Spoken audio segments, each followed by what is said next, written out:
Hi everybody, welcome to my homestead and welcome to my channel. My name is Jared. In this video, I'm going to do that video I said I was going to do in the Adam on Diamond Sign of the Son of Man video, where I had come across this in the Institute Manual for the New Testament. It's the student manual. And let me just read what it says. President Harold B. Lee noted that some church members seek information from unreliable sources concerning the signs that will precede the second coming. He specifically recommended that church members study Matthew 24, Joseph Smith Matthew, and Doctrine and Covenants sections 38, 45, 101, and 133. President Lee then stated, "These are some of the writings with which you should concern yourselves rather than the commentaries that may come from those whose information may not be the most reliable and whose motives may be subject to question." And so that's exactly what we're going to do in this video. And we're going to do it raw. I'm going to read these sections and chapters, and we're going to see what we can find out. I think that this is really good, and this was a really good find, this coming from President Harold B. Lee.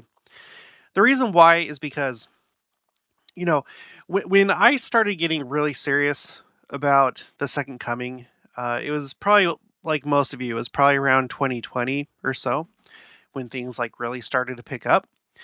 And I would watch not only LDS YouTubers, I would also watch Christians from other faiths, and primarily the evangelical ones, because they're all about the second coming and all the signs that are supposed to happen. And when you do that, you're kind of walking a dangerous line, because uh, they are. I've my feeling about them is that many of them are very good. They're very humble. I wouldn't be surprised if some of them join the church in the millennium. Honestly, they're good, humble people. They really know the Bible, okay, just inside and out. The problem is they only understand the Bible according to fallen and apostate Christianity. They don't have the restored gospel. And therefore, when they read the scriptures, they read something and interpret something different than we would as members of the church, where we have clarifications on the book of Revelation, for example.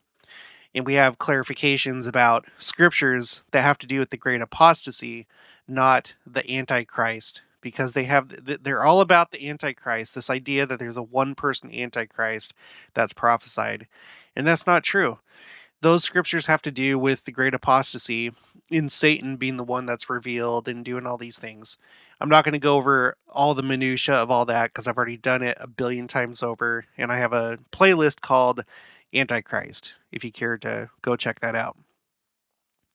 So typically what happens is you'll see a bunch of things like this, and usually they're very fear-based, no rest, eternal flames, tormented forever, the lake of fire, the bottomless pit, which it's talked about in the book of Revelation. You have things like this, the depictions of, artist depictions of these beasts and stuff, and just scary looking. And, I've noticed that a lot of these are very like fear-based. Now, usually the narrative goes that, Christians won't have to endure this because they'll be raptured, so it's not for them, but they still depict things in a rather freaky, they use freaky imagery, and they would say, well, it comes from the Bible. But you'll notice that, again, in our church, we don't use images that instill fear. You go to any ward building, it's all uplifting. And that's not to say that we're not aware of the horrors that can happen, but we don't give any more power to it by trying to depict it. Here you have the nuclear bomb going off, and just all these things, right? And there's no shortage of these. There's just There's no just pick your poison. It goes on forever. People trying to put these things together. In fact, Joseph Smith criticized this one in particular. This was put together by Father Miller of the Millerite movement, where Father Miller, in his mind, had it all figured out. He had all the numbers calculated, because that's what the Bible is meant to do, is to give you the numbers so that you could figure out exactly when things were going to happen. Um, and Joseph Smith criticized it. He said, Jesus Christ never did reveal to any man the precise time when he would come. Go and read the scriptures, and you cannot find anything that specifies the exact hour he would come. And all that say so are false teachers. Now, Joseph Smith did say that the Lord's not going to do anything until he reveals it to the prophet, but he didn't give us the means in the scriptures to calculate and figure out when it's going to happen. Although we can know, as it says in the scriptures, about when it's going to happen, because we're the children of light, not darkness. We have the Holy Spirit for our guide, and we can discern the signs and know that it's approaching, just like summer, right? Or just like a woman that's in travail, and you know that it's about to happen. But as far as knowing the exact time, Joseph Smith said that the prophet would know, that the Lord's not going to do anything until he tells the prophet. And we got kind of a big hint about maybe how things are actually happening for the second coming from this last Christmas devotional, because Elder Anderson, he talked about how, Samuel was given a 5-year warning, but it's clear that they didn't know the exact day. All Samuel knew is that it was going to be 5 years from that time. And then what actually happened is 5 years did go by, and they knew it was about that time. And it wasn't until the night before that the Lord revealed it to Nephi. And I had the feeling that what was being communicated there is that it's probably the same thing that's happening now. I wouldn't be surprised if, 5 years ago, 10 years ago, whatever the number is, the prophet at the time was told that it's happening and that it's going to happen in X number of years without giving an exact date. And most likely it's going to be kind of the same thing. And like we've talked about on the channel, I wouldn't be surprised if the first sessions of Admonitions maybe have already happened. The first one, maybe just with the prophet himself, or maybe with the apostles, and then some of the key prophets from past dispensations, just to get the sessions going. And then there's the area devotionals that are going on. Again, I can't say that those are part of Admonitions. I just note the curious nature of them, that they're different from other devotionals in previous times, in that they're not recorded. The link is only available for like a week or so before it goes away. And the prophet is with all of these, and they're all the same format. So, anyway, sorry. So, yeah. So I'm pretty sure the prophet has a rough time frame, if history is a guide, and if that's what they're trying to communicate in Elder Anderson's talk.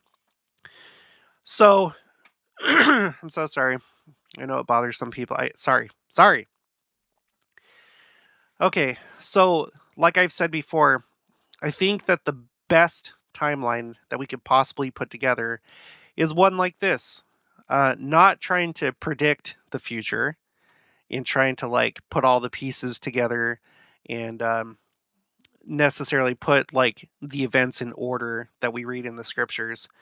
I'm not saying that you can't do that, but I wouldn't put a really, really heavy reliance on that, because that would be under the assumption that you're reading it correctly. It's under the assumption that everything is in the chronology that you read, which maybe it's not. Maybe it's not really supposed to be that way, even though that's the way that it reads. There's just a lot of what ifs. Okay, and you could go to anybody in the world and be like, "How's the second coming going to happen?" And they'll be like, well, it's in the scriptures. Look, this and this and this and this. It's in the scriptures. That's always the argument. It's in the scriptures. But you know what the problem is? Everybody reads the scriptures differently.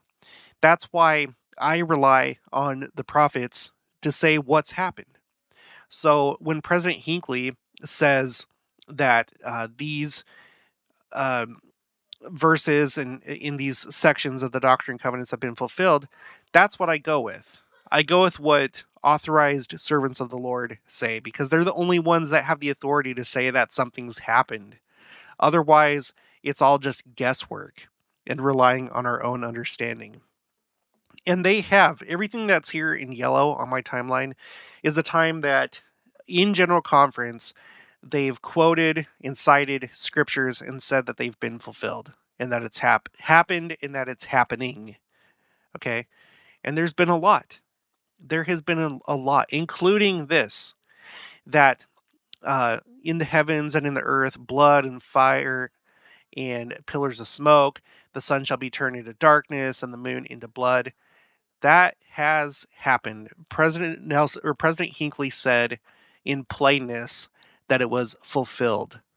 Fulfilled. That is what he said. And a big thing about all this is I feel like instead of being like the Jews, and no, Rabbi Gerfin, if you're listening to this, you know that I respect you, and this is not a commentary on you, and I think you're great. But it's a commonly held belief in Christianity that when Christ came the first time, uh, Jews were looking beyond the mark because of their just how well they understood the scriptures, and it couldn't possibly be the Messiah because they already knew exactly how it was going to happen, and they missed the mark. They didn't look for plainness, okay, and by that time there hadn't been prophets except for like John the Baptist. There hadn't been prophets for a long time in Israel, but the prophets spake in plainness. And yet there are people back then, as well as there are people right now, that despise plainness, or they don't get it. They don't want to accept it. When President Hinckley says that this has been fulfilled, it means that it's been fulfilled. How are you going to argue? There's people that will argue against this, and it's like, don't argue with me. I'm not the one who said it on October 6th, 2001. That was President Hinckley. Go look him up and argue against President Hinckley. When David A. Bednar says that Revelation tells us plainly that Christ was born on April 6th, and Harold B. Lee says that too, and Richard G. Scott and many others, don't argue with me. I'm not the one who's making it up. And I'm not saying that they're making it up. Go write a letter to Elder Bednar and tell him how, well, Elder Bednar, you have to read the context of D&C 20. It's unbelievable how many times a prophet, an apostle will say something, and there'll be people in the comments, and I'm not trying to like offend anybody, but if they say it, that's the best information that you can go with. And if later on it's declared, well, that wasn't exactly right, then fine. But we go with the most current information. And when it's repeated time and time again, the more and more likely it's accurate. And it's not just their opinion. Okay, so let's move on. So I wanted to read from his actual talk before we get into these chapters and sections. Okay, so this is from, let's see, what is this from? January 1973, Ensign. Okay, whatever. I don't know why it would be in January. Anyway, this is from Harold B. Lee. This is called Admonitions to the Priesthood of God. One more matter. There are among us many, here, let me zoom in. I think there's some people, I don't know. I don't know how many of you like follow along as I read this, but okay. One more matter. There are among us many loose writings predicting the calamities which are about to overtake us. Sound like anybody you know? That's like just nonstop. It's definitely nonstop with the other Christian denominations, but even within our own church, just you haven't seen anything yet. Things are about to get so much worse.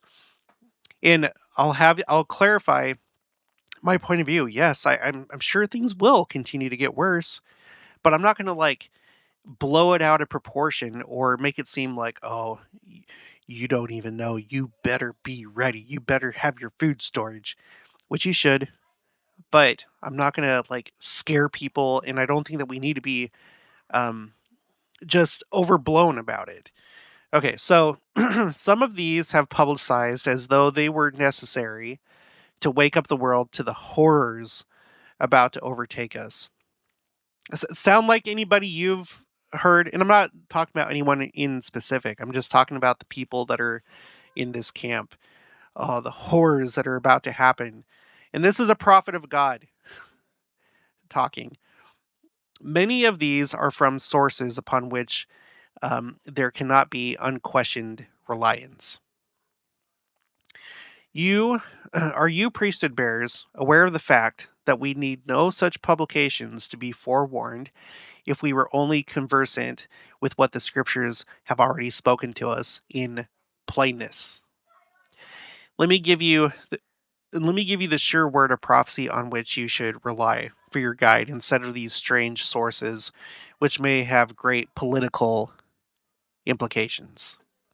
Okay, strange sources, strange sources, and I would say that another motive is trying to push the second coming off into the future, either because you're afraid of it or because your life is going really well and you don't want things to change, or whatever the case may be. Because I definitely get that feeling. It's like you can either accept the reality of what the prophets are saying plainly in recent years, plainly, or you can ignore it and pretend like it's not happening, or you can try and justify it and be like, well, no, it can't be this soon. It has to, because all these things have to happen, as though you know exactly how it's supposed to happen. Anyway, let's continue. Read the 24th chapter of Matthew, particularly that inspired version as contained in the Pearl of Great Price, Joseph Smith, Matthew 1. And that's what we're going to do. I'm not going to go over Joseph Smith or Matthew 24, and then after that go over Joseph. We're just going to do Joseph Smith, Matthew.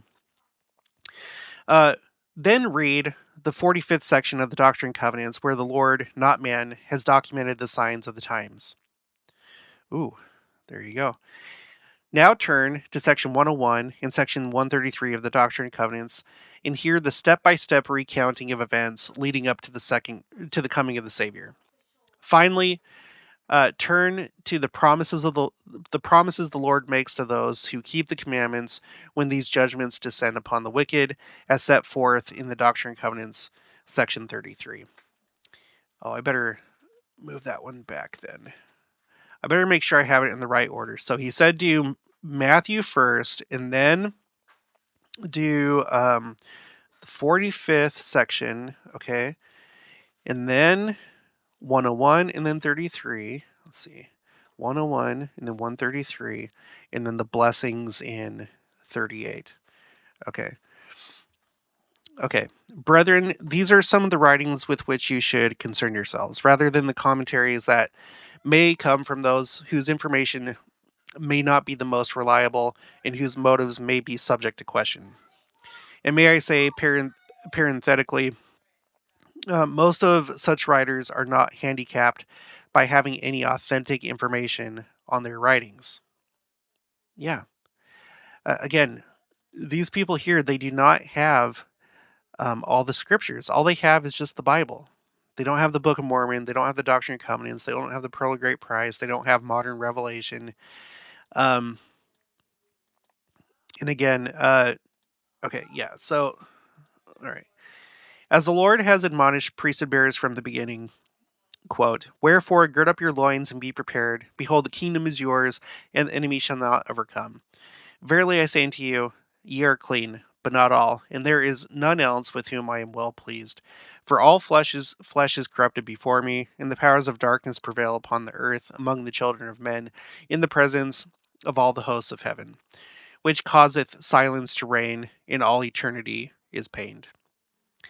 And by the way, this right here, this is almost like a definition from the scriptures itself of what silence is.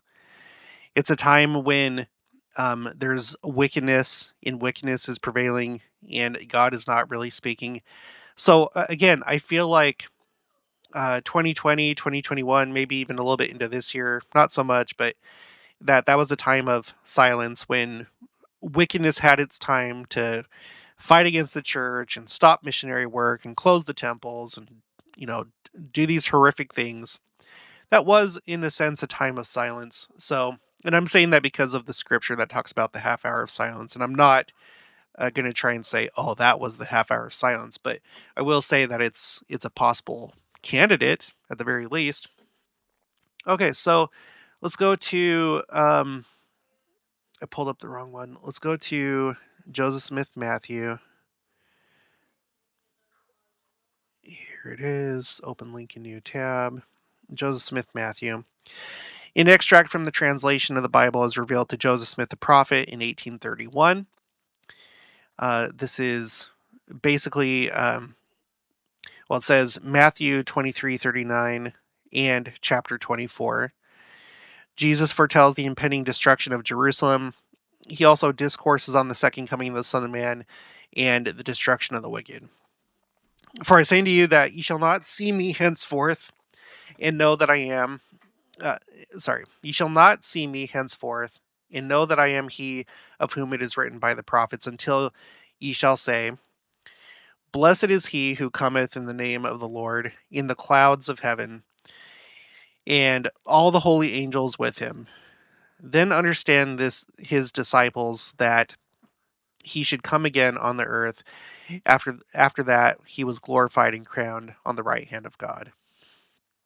So already, it's kind of talking about the sign of the Son of Man, because based on the last video that we did, that's what the sign of the Son of Man is. It's him coming in power and glory in the clouds. Okay. And Jesus went out and departed from the temple, and his disciples came to him for to hear him, saying, Master, show us concerning the buildings of the temple, as thou hast said, they shall be thrown down and left unto you desolate. And Jesus said unto them, See ye not all these things, and do you not understand them? Verily I say unto you, there shall not be left here upon this temple one stone upon another that shall not be thrown down. And Jesus left them and went upon the Mount of Olives, and he sat upon the Mount of Olives.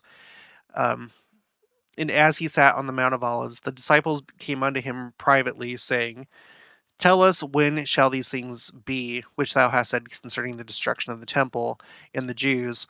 And what is the sign of thy coming and the end of the world, or the destruction of the wicked, which is the end of the world? I like how it gives the definition there that the end of the world is a term used for when the wicked are taken off the world. And Jesus answered and said unto them, Take heed that no man deceive you. For many shall come in my name, saying, I am Christ, and shall deceive many. And by the way, I think it was Harold B. Lee himself that said that that's already been fulfilled. Oh no, it's President Kimball.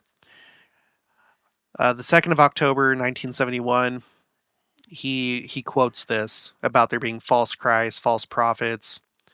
Okay. Some people would look at this and be like, oh, that's the Antichrist. It's the one person Antichrist. But no, it's not. President Kimball said that in October 1971 General Conference. Then shall they deliver you up to be afflicted, and shall kill you, and ye shall be hated of all nations for my name's sake. That's happened. There's been a lot, especially in the early days of the church, but also just the original church, the killing of the apostles. And then shall many be offended, and shall betray one another, and shall hate one another. Yep, a lot of people being offended nowadays.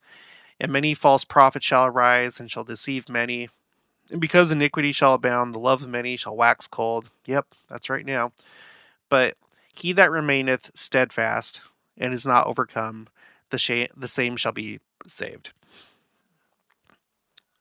When you, therefore, shall see the abomination of desolation spoken of by Daniel the prophet concerning the destruction of Jerusalem, then ye shall stand in the holy place. Whoso readeth, let him understand. Yes, the abomination of desolation refers to the destruction of Jerusalem, and that did happen. Then let them who are in Judea flee into the mountains. And yeah, Jerusalem is gonna be under siege again. Yes.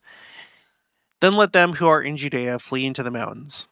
Let him who is in the housetop flee, and not return to take anything out of his house. Neither let him who is in the field return back to take his clothes. And woe unto them that are with child, and unto them that give suck in those days. Therefore pray ye the Lord that your flight be not in winter, neither on the Sabbath day. For then in those days shall be great tribulation on the Jews and upon the inhabitants of Jerusalem, such as what was not before sent upon Israel of God, since the beginning of their kingdom until this time. No, nor ever shall be sent again upon Israel. And we talked about this in the last video, how, in a sense, this has already happened. Maybe not fully, but immediately as Israel became a nation, it was invaded, and there was the War of Independence, and Israel succeeded. And there's been a number of wars since that time, and the whole world since that time has been against Israel. Um, you see it all the time in the United Nations. So, in a sense, there's already been a lot of tribulation for Israel, and no doubt that's going to continue. I'm sure that there will be a literal war and invasion, just because that's how all the church publications read, and that could happen quickly. There's wars that spring up there very fast, and that could happen just any time. Okay. In all things which have befallen them are only the beginning of the sorrows which shall come upon them. And except those days should be shortened, there should none of their flesh be saved. But for the elect's sake, according to the covenant, those days shall be shortened. Notice how this is talking about Jerusalem, and it's talking about Israel. Yeah, because if Christ didn't come to them and save them, the entire nation would probably be destroyed completely and utterly, and there wouldn't be any of the covenant people left, right? He says that according to the covenant, those days shall be shortened because, yeah. Behold, these things I have spoken unto you concerning the Jews. And again, after the tribulation of those days, which shall come upon Jerusalem, if any man shall say unto you, Lo, here is Christ, or there, believe him not. So, after the tribulation of those days to Jerusalem, if there's anyone going around saying, Here's Christ, there's Christ, don't believe him. For in those days there shall also arise false Christs and false prophets, and shall show great signs and wonders, insomuch that, if possible, they shall deceive the very elect, who are the elect according to the covenant. This almost seems as if, if we look at what's happened, they've already gone through tribulation, and President Kimball said that this has already taken place, the rise of false Christ and prophets showing great signs and wonders. So I have to wonder if maybe this has already taken place. Maybe it has to do with their war of independence. I don't know. All I can say for sure is that President Kimball says that this has already taken place, the false Christ and false prophets. Behold, I speak these things unto you for the elect's sake, And you also shall hear of wars and rumors of wars. See that ye be not troubled, for all I have told you must come to pass, but the end is not yet. And that's another thing that's already taken place. It's already been declared as fulfilled. Wars and rumors of wars. It's been said a number of times in General Conference. The Cold War was like the biggest rumor of war I think that anyone can think of. Behold, I have, sorry. Behold, I have told you before. Wherefore, if they shall say unto you, behold, he is in the desert, go not forth. Behold, he is at the secret chambers, believe it not. For as the light of the morning cometh out of the east, and shineth even unto the west, and covereth the whole earth, so shall the coming of the Son of Man be. Which is interesting because this is starting to kind of like talk about how Christ is going to come, and it's going to be a gradual process. In that previous video, Joseph Smith was talking about how the sign of the Son of Man was going to be gradual. Going to start out small. The world wasn't going to know exactly what it is, but those that believe would recognize it. And now I show unto you a parable. Behold, wheresoever the carcass is, there will the eagles be gathered together. So likewise shall mine elect be gathered from the four quarters of the earth. And this is interesting because remember when we were talking about Oumuamua, it was the first object from outside of our solar system that had ever been observed by us. It came from the constellation that is typically depicted as either a vulture or an eagle. And here you have that imagery of, um, an eagle. It says eagle, but this is also what vultures do. They go to carcasses, right? And then Oumuamua slingshotted around the sun and it went back out of our solar system, but this time in the direction of Pegasus, which Pegasus is a flying horse. And we know that in the book of Revelation, that imagery is used of Christ returning on a white horse, a flying horse, essentially. Not that I think he's literally going to be on a horse, but that imagery is used.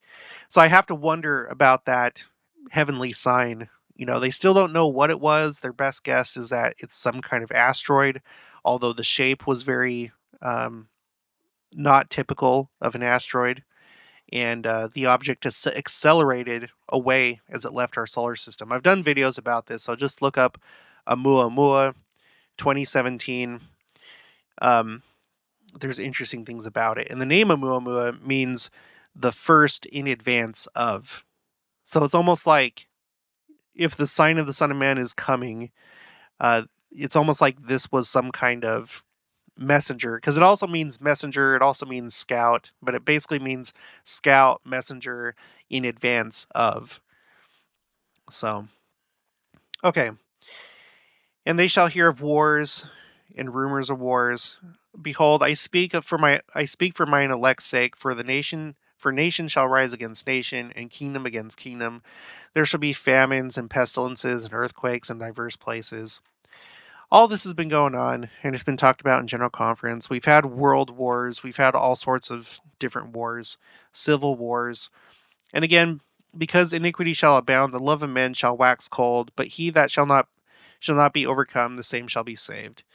And again, this gospel of the kingdom shall be preached in all the world for a witness unto all nations, and then shall the end come, or the destruction of the wicked. So, once the gospel message goes out to all the world, after that comes the end. After that comes the end. And you have to wonder about the missionary work stopping in 2020. It's obviously going to continue. It's going to continue into the millennium. It's not going to stop. But there was a stop of taking the message to the world. And now, this year in particular, has been the big mobilization of missionaries. So I think we would do well to like really think about what happened over the last couple of years, especially as we read this. And we've talked about the time of the Gentiles. Okay. The time of the Gentiles refers to two things. It has to do with the time that the Gentiles are in possession of Jerusalem, the land, which took place all the way up until 1948. So that's done. The times of the Gentiles. Well, no, I guess you would say 1967 when Israel took possession of Jerusalem itself. That's when the time of the Gentiles ended for that. But the other part of the time of the Gentiles is the gospel being taken to the world. First to the Gentiles, that's the time of the Gentiles, and then to Israel. Now, the interesting thing about that is I did a poll. It was an anonymous poll. Let me see if I can find it. And you can still take this. I'll put the link in the description below. So far, I've had 944 replies. And in this, you could put what tribe you're from according to your patriarchal blessing. It's anonymous, so it's not violating anybody's privacy. But the responses that I got back are about what you would expect. As of right now, Ephraim is at 89.7%. And then the next biggest is Manasseh at 5.4. And then this is how it goes. You have Ephraim and Manasseh, and then just Joseph, and not Ephraim or Manasseh, but just Joseph himself. But then after that comes Judah and Benjamin and Levi. These three tribes is what we typically think of as the Jews. The Jews are primarily descended from Judah, Benjamin, and Levi. So you have to wonder if there's going to be some kind of official thing that says, okay, now we're taking it to the Jews, because I don't think there's going to be a time when we're taking it to the Jews in Israel. The church has made a commitment not to proselytize in Israel. And you have to remember that many, in fact, like almost half of all Jewry in the world is in the United States. It's like the two biggest populations by far are Israel and the United States, and that there's kind of a scattering of Jews throughout other nations.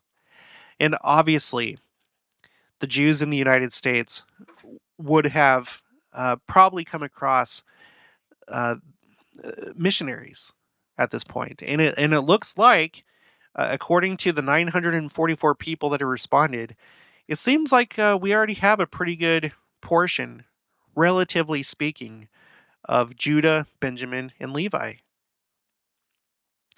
So, um, if I were to guess, I wouldn't be surprised if now the Lord is shifting focus, and we may not know it, but shifting focus to these people that are of these tribes, and they may not know it themselves, some of them. But I think that's pretty stunning that me, a YouTuber, I just did this random poll. Of course, it doesn't represent the whole world, because my audience is primarily and probably exclusively English speakers, so that limits me geographically. But nevertheless, after Joseph, the next biggest group are the Jews: Judah, Benjamin, and Levi. So going back here, okay, and again, this gospel of the kingdom shall be preached in all the world for a witness unto all nations, and then shall the end come, or the destruction of the wicked.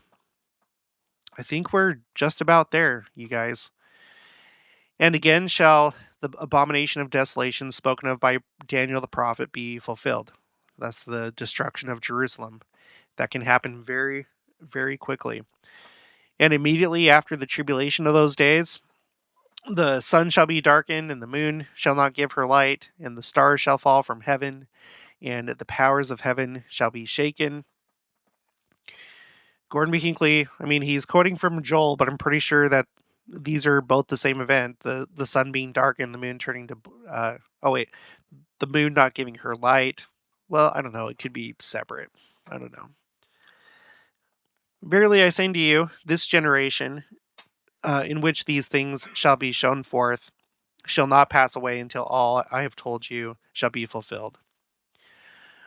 This is where you get this. Well, never mind. I'm not going to go into that. Okay. Although the days will come, although the days will come that heaven and earth shall pass away, yet my words shall not pass away, but all shall be fulfilled. And as I said before, after the tribulation of those days, and the powers of the heavens shall be shaken, then shall appear the sign of the Son of Man in heaven, and then shall all the tribes of the earth mourn. And they shall see the Son of Man coming in the clouds of heaven with power and great glory. And whoso treasureth up my word, sorry, and whoso treasureth up my word shall not be deceived, for the Son of Man shall come, and he shall send his angels before him with the great sound of a trumpet, and they shall gather together the remainder of his elect from the four quarters, or from the four winds, from one end of heaven to the other. Now learn a parable of the fig tree. When its branches are yet tender, and it begins to put forth leaves, you know that summer is nigh at hand. So likewise, mine elect, when they shall see all these things, they shall know that it is near, even at the doors. But of that day and hour no one knoweth, no, not the angels of God in heaven, but my Father only. And by the way, in a New Testament commentary, Bruce R. McConkie points out that there's a Joseph Smith translation here where it used to say neither the Son, but the Son, meaning Jesus Christ, was taken out. And Bruce R. McConkie says, of course Christ knows when he's going to come. Okay, but as it was in the days of Noah, so it shall so it shall be also at the coming of the Son of Man. For it shall be with them as it was in the days which were before the flood. For until that day Noah entered into the ark, they were eating and drinking, marrying and giving in marriage, and knew not until the flood came and took them all away. So shall the coming of the Son of Man be. So it was a sudden event, and those that did not have the Holy Ghost as their guide didn't see it coming. Everything was just going as normal. And this is one of the big problems that I have when it comes to some of the more spectacular interpretations of the scriptures, um, like the camp that says that there's going to be a main group of the 10 lost tribes that are going to come, or any hidden group. There's always people that say, like, well, what if there's a third option? You guys, I'm in my videos, I argue against any hidden group. So there's not a third option. It's either there's a main group, either there's a group of hidden Israelites, or there's not. There's not a third option. I guess what you're saying is, like, instead of there being a main, like the majority in one body, um, I think what you're saying by a third option is that most of them are scattered, but there's still like a small hidden group somewhere, which I don't I don't go with that idea, but you can believe whatever you want. But if something like that was to happen, okay, so if there was a main group that came out of the North Pole, Hollow Earth, space, whatever, I think the world would probably stop and think about that, and think about the fact that only our church has that as an interpretation. And I'm not saying the church officially, I'm talking about a lot of you that are part of that camp. So if they were to come and then make their way to Missouri, like there was one person I saw one time say that they think that they're in Russia, that they're going to cross the Bering Strait because that would be the highway of ice, and then they would walk down to Missouri. If that happened, okay, I don't think that this scripture would still be in effect. I don't think that the scripture that says, um, he comes as a thief in the night to those that are in darkness, um, because it would be pretty obvious. It would be really obvious. Same thing with the Antichrist. If the Antichrist was in power, just a lot of these things that would be huge events. I mean, you can argue what you want, but it seems like the majority of the world is going to be taken by surprise. And I don't think that uh, matches with big, huge, obvious, spectacular cinematic events. That's just the way that I think about it. Okay, and then shall be fulfilled that which is written, that in the last days two shall be in the field, the one shall be taken, and the other left. Two shall be grinding at the mill, one shall be taken, and the other left. I can only assume, I don't know if this is depicting a literal event, but if it was, I would assume that this is referring to the quickening in the translation. That there may be a day that comes that you're at whatever time during the day you're taken up. And like I said in that previous video, it may be that that's the final session of Admonitions, where Israel is judged by um, the original 12 apostles, and the Nephites judged by their 12 disciples. And well, like we read in Daniel, where it says that the Ancient of Days appears, he goes to Christ in the cloud, essentially, and that's where things are transferred. I want to clarify, we've read before earlier in the channel that, yes, ultimately Christ has authority, but it's Adam that is right now. He is the one that's delegating the keys. It's under his stewardship. So when Christ comes, that stewardship that Adam currently has, even though yes, it's under Christ, that stewardship is going to go directly back to Christ. So if anyone was confused about that, that's what we've read before. See my playlist called Adam on Diamond. So um, that's kind of what I think when I read these scriptures, but I'm not going to say that that's what it means exactly. Um, maybe I can look that up sometime, see if like Bruce R. McConkie talks about it in Millennial Messiah, or if it's somewhere else. See, this is like a great time where it's like I don't know exactly what this means, and you could go to the Scripture Citation Index and see how this has been used in General Conference. In fact, no, I'm not going to do it now. Yeah, I'm not going to do it now. Okay, let's move on. And when I say into one, I say into all men, watch therefore, for ye know not at what hour your Lord doth come. Yes.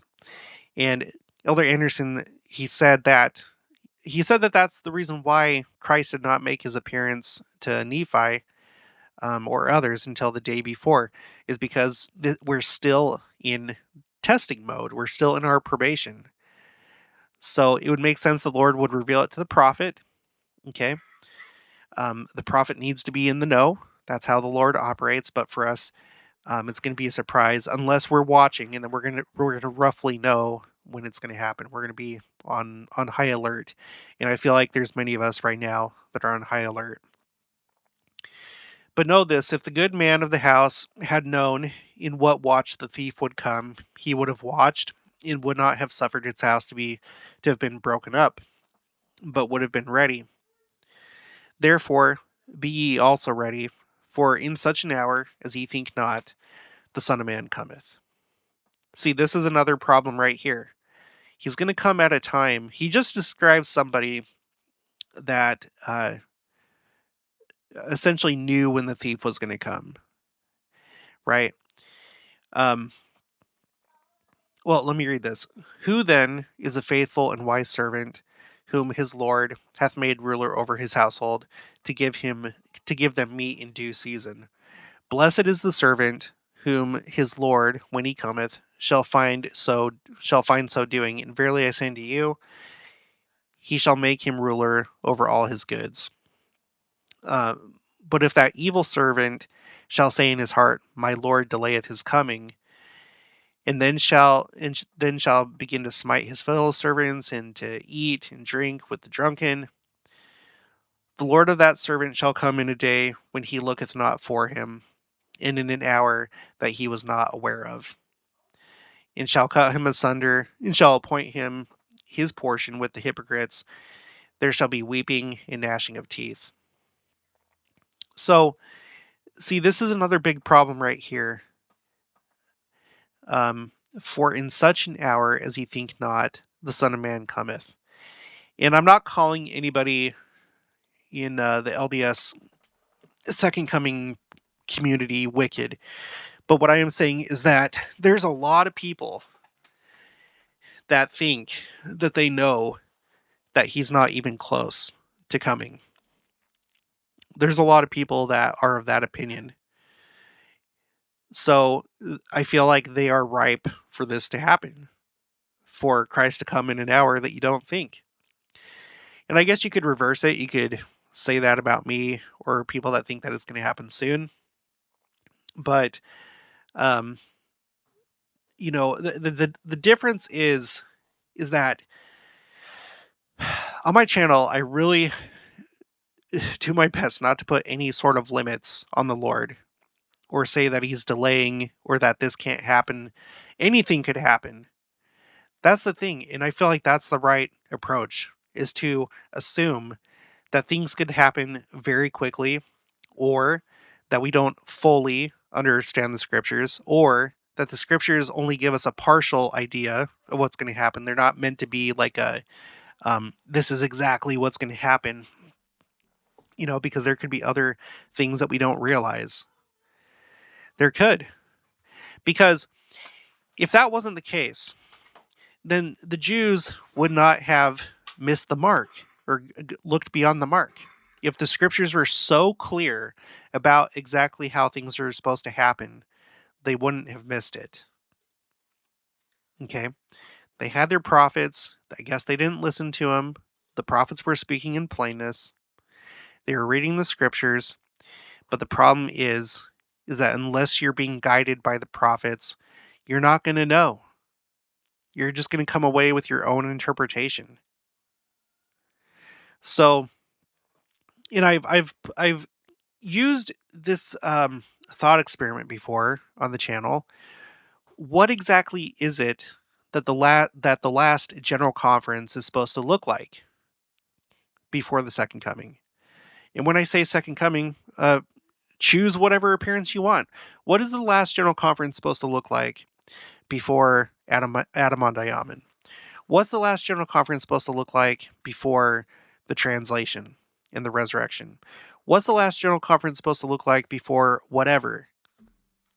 Because the problem is it going to be normal, just business as usual? Or is it going to be super obvious? What's the answer to that? Because based on this scripture, it seems like the last general conference would just be general conference as usual. Otherwise, we would all be like, oh, he is definitely coming. And already I feel like, with this year, I feel like it's been pretty obvious that it's really soon, but many others would say, no, this is just, general conference. It's just like whatever. There wasn't anything like huge. There wasn't anything like just spectacular about these last two general conferences. But I think that for those that are watching, we can see and be led by the Spirit that, like, whoa, these were different. These were different. But that's like almost like a minority of us, I feel like. For others, it's like, no, it's just general conference, whatever. And that's the other thing. If the main body of the 10 tribes came, that would probably be a big topic of discussion during general conference, don't you think? And don't you think a lot of people would then be on alert and be like, oh, okay, now that this has happened, and now that the whole church has moved back to Independence, Missouri, okay, now, no, I don't think so at all. I think that Jackson County is already pretty much set up. You have all the membership that's there, enough to support a temple, and there's a temple in waiting in the Independence Visitor Center, which was designed to be a temple. See, that's a way where you could be taken unawares unless you're watching, because you think that it's going to be this big obvious thing, but it's not. Same with the BYU Jerusalem Center. Same thing as far as there being a temple in Jerusalem. So I'm just trying to show examples of like how, and it could, and that could be wrong, but I'm just trying to show examples of how things could happen. You think that it's going to be so crystal clear, and yet it's going to happen in a way that you don't think. So I feel like this is a big problem as we're trying to put together these, whether it be these kind of timelines or whether it be more LDS type timelines where it's like, first this has to happen, then this has to happen, then this has to happen, then this has to happen. I feel like that's trusting way too much in our own strength.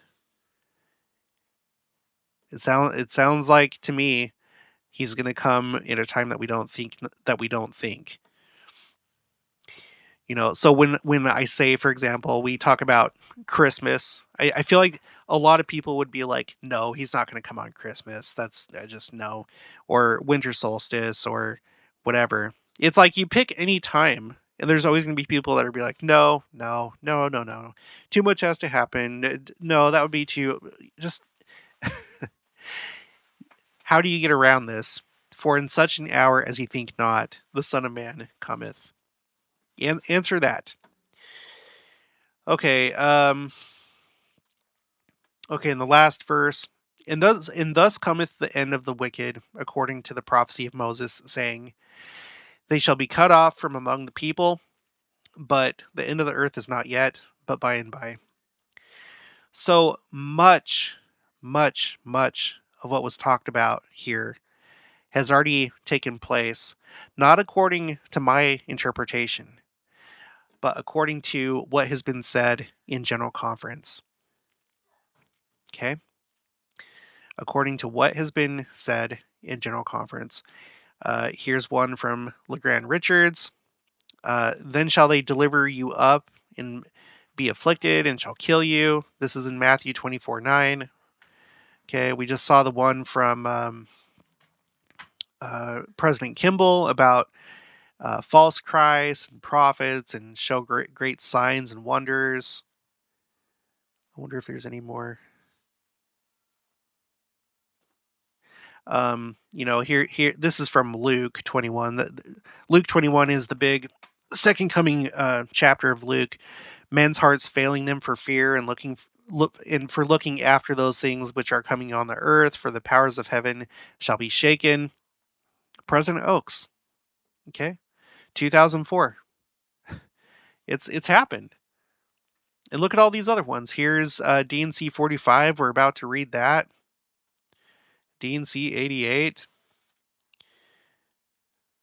So, yeah, I'm not going to go off of my own thinking ability and try and piece together the future. I'm going to go off of what has actually happened and what has actually been said by people that are authorized to say that this has happened. Look at Elder Cook. Matthew 24:7. For nation shall rise against nation and kingdom against kingdom, and there shall be famines and pestilences and earthquakes in diverse places. You guys, much of Matthew 24 and Joseph Smith Matthew has already taken place, if not almost all of it, frankly. Okay, so I'm actually going to end it here just because of how long this video is going.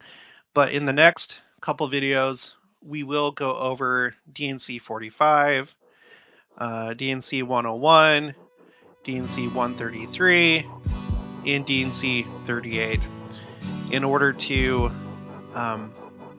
take up President Lee and what his recommendation was in how we should study the Second Coming and what to expect. So that's going to be it for this one. If you haven't already, please make sure to subscribe, like this video if you liked it, leave your thoughts and opinions down in the comments below. Also make sure to share it, and I'll talk to you guys later.